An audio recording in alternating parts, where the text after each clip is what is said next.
Guys, the Chase business cards are one of the best cards that you can get inside of the credit card world. I'm going to be sharing with you guys my experience when I first got my Chase business cards. Hopefully you'll be able to learn something new from this. Let's get whoa. Alright, that's not going in the bloopers, that's going in the regular film. Let's get straight into the video.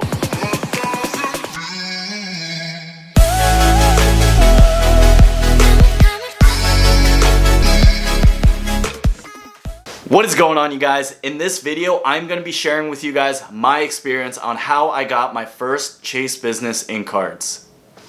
Now, this is a question that's always asked in our Facebook group, and I feel like I have to address this issue and make a video on talking about my experiences with it. Now, when you get your first business card, you guys, it is definitely scary. It's not as easy as getting a personal card. You just put in how much you make, you put in your name, and you press submit. It's that easy, but with a business card, you got to put in, your estimated gross, and then you got to put in your EIN or your social or your sole proprietorship number. You got to do a few extra things. But guys, the advantages of actually having a business card outweighs the personal card so much. Now, I wish when I first started my credit churning adventure that I learned about the business card, because I really didn't, and that actually hindered me from getting a lot more cards than I could have, because I got my personal cards first, which account for the 524 rule. As you guys know, the business cards do not account for 524, so I actually would have gotten my business cards first and then my personal cards in that order. That way I could have maximized how many credit cards I would have gotten. Now, before I talk to you guys about just my experience filling out the form and what the process was like, I think I need to tell you more about the business I run, because a lot of people don't think they have legitimate businesses, and we've covered this a lot on our channel, and I've made a video saying how to get a business credit card. You'll learn all the specifics and in-depth information on that video, but in this video I'll tell you guys what I really did just in my experience. So basically, I had an e-commerce business during that time, and we were getting a lot of sales, and we were spending a lot of money on ads. I think roughly I was spending about $300 to $400 a day, and I was sick of putting it on my debit card. I knew for the business cards you actually get more benefits with the Chase Business Ink Preferred, the Chase Business Ink Cash, and even the Unlimited, which is basically the Freedom Unlimited except the business version. But with the Preferred and the Chase Business Ink Cash,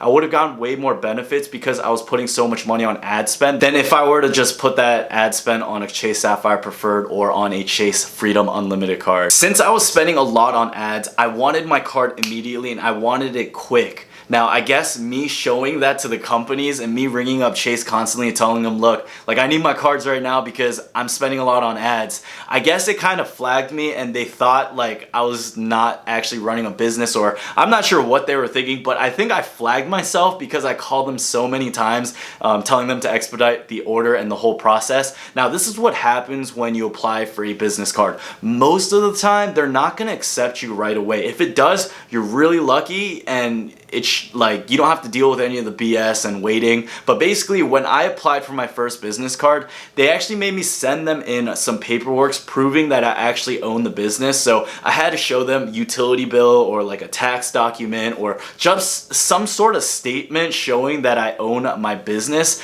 And the reason why they were asking for this is because they were stating that the information I provided didn't match up or it wasn't correct. And I don't know exactly if they're telling the truth on that. I don't know if, fraud protection was really just trying to crack down during that time, but I know for a fact that I gave them the correct information that they were asking me. It was just my EIN and how much I was making, and just that was it. That literally, my EIN matches my name and my business.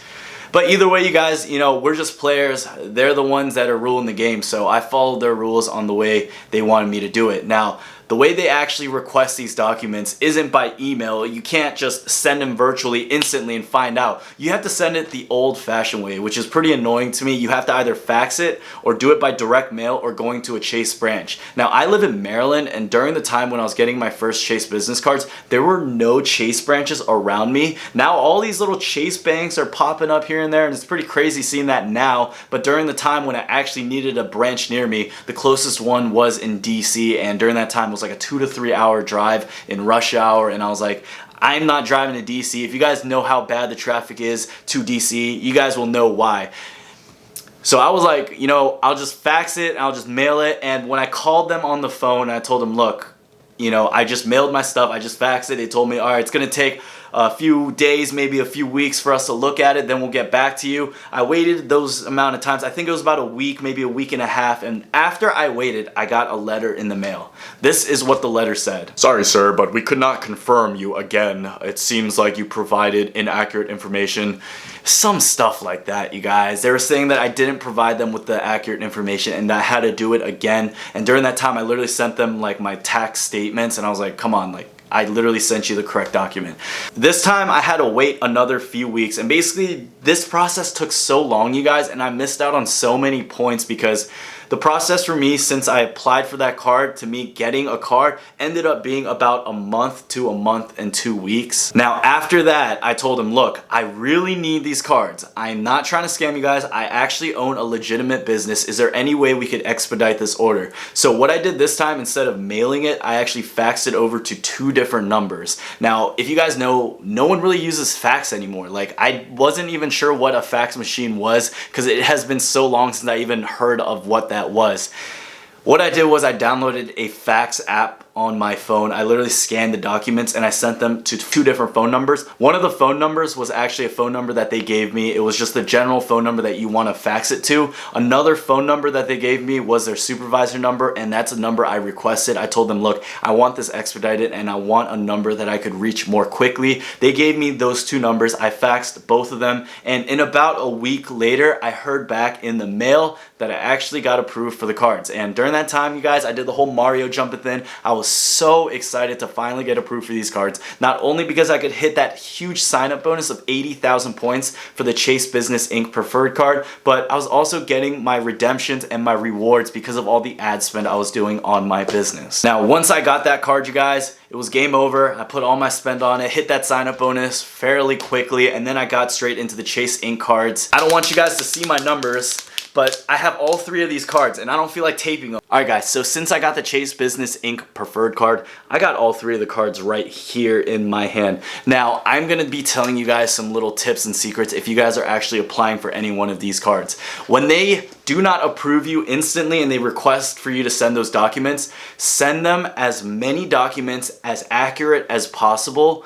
Now, what I did was I literally sent them the exact document that the government sent me regarding my business. It's like kind of like a certificate showing that I own the business, and that's what it took because previously I just sent them a utility bill and for some reason they didn't take that. I would always make sure that you expedite the card with them. So one time when I was getting my cards, I think it was like my 2nd or 3rd business card, I made sure to tell them, look, I know you guys regular shipped it, but I want you guys to also expedite ship another card. They said, yes, sir, that's no problem. We'll do that right away. so they have no problem doing that, you guys. If you want your card fast, they will expedite overnight ship that card.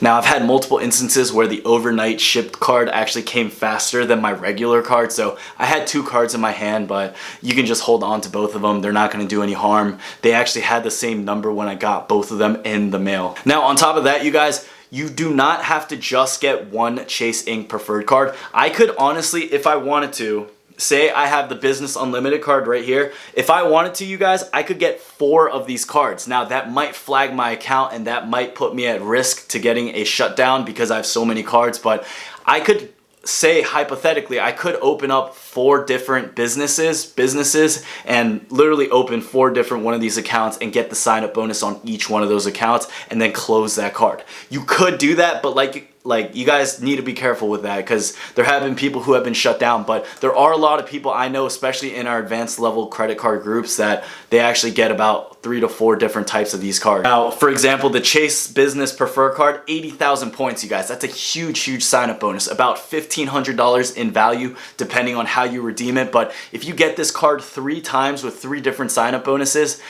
1,500 times 3, you guys, you do the math and you'll see how much money adds up. Now, that's a little hack right there, you guys. Do it at your own discretion. But if you guys have any questions about your Chase business cards or what the process was like and I didn't answer your question in this video, drop a comment down below. I will try to answer as many questions as possible. In addition to that, you guys, join our Facebook group because a lot of our Facebook users and members have had the same experience that I've had, and I know they're more than happy to check you guys out. So that's in the description as well. But if you guys enjoyed this video, make sure you drop a like, make sure you drop a comment, and also tell me if you have not gotten a Chase business card, why haven't you? And also tell me if you have gotten a Chase business card, what was your experience like? Was it similar to mine? I hope you guys have a good one. May the flex be with you.